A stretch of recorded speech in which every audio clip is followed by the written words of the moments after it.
Discussions around ways of bringing the colonies together occurred on the eve of the Declaration of Independence. In June 1776, a small group from within the Second Continental Congress were commissioned to draft a constitution for the new nation. The committee had one person from each of the 13 colonies or states. However, the committee left much of the writing to John Dickinson.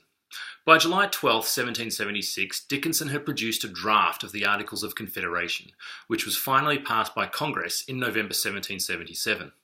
As we know, the Articles would not be ratified by the states until March 1781.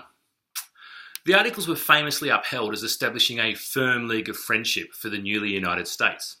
The ways in which the significance of the Articles of Confederation has been interpreted by historians, however, highlights the significance of this step on the road to creating a new nation.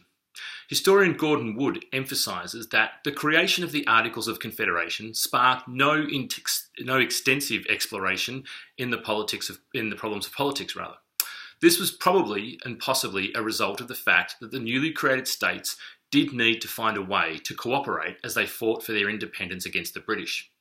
This notion of the support for a document to secure the relationship of the states is echoed in the interpretation by Merrill Johnson, who asserts that the Articles of Confederation were not characterised by chaos and increasingly bad economic times.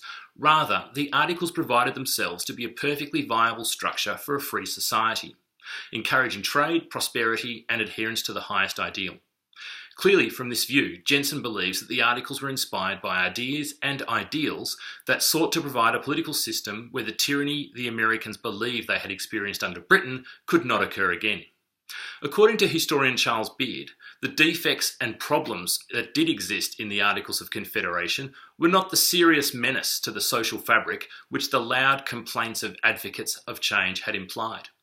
What Beard does highlight is that some of the concerns about the powers of the Central Congress that emerged during the establishment and ratification of the Articles of Confederation were to remain a feature of debate in the political system of America until 1789.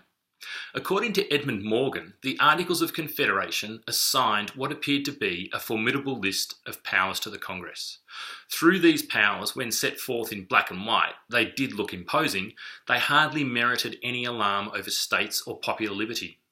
What they actually did do was no more than Congress had already been exercising on a de facto basis since independence, and the states had nevertheless grown steadily stronger and popular liberties more extensive. Under the Articles of Confederation, the achievements of the United States in fact had been impressive. When the Articles were adopted, the country was at war for its existence. When they were abandoned, the war had been won. Peace had been concluded on favourable terms, a post-war economic depression had been weathered successfully, and both population and national income was increasing. This somewhat celebratory interpretation of the achievements of the Articles of Confederation by Edmund Morgan does stand in contrast to the historical perspective of the Articles voiced by George Washington after the War of Independence, when he stated in 1784 that in his mind, the Articles of Confederation was a half-starved, limping government.